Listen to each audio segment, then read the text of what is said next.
Čo bola pre vás najväčšia výzva pri stvárňovaní postavy? Ako ste si k nej hľadali cestu?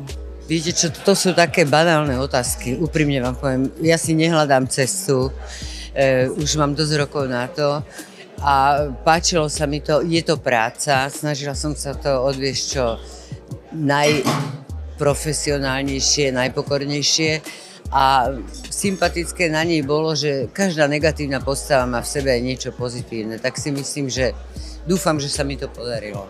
Čím vás možno uchvátil námet tohto seriálu? Či uchvátil, neviem, trošku som taká skeptická, ale nie v zlom slova zmysle.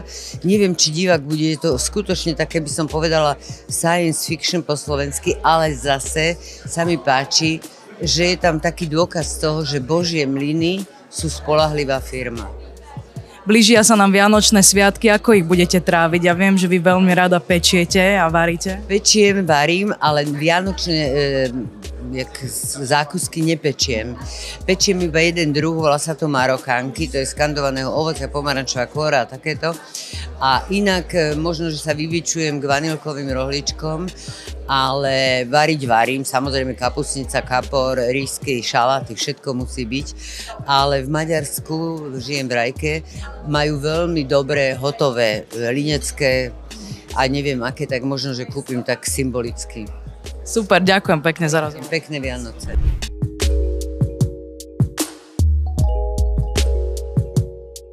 Čo bola pre teba najväčšia výzva pri stvárňovaní tejto postavy? Ako si k nej hľadal cestu?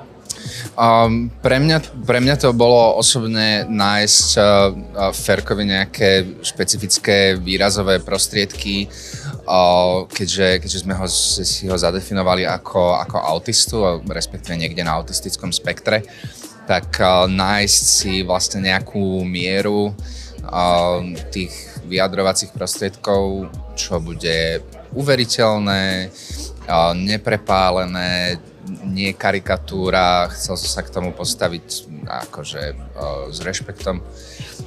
Takže asi toto najviac.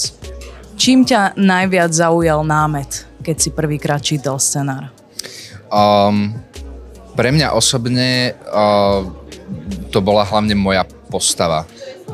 Ja som sa potešil, že som dostal diametrálne odlišnú, ako som hral doteraz.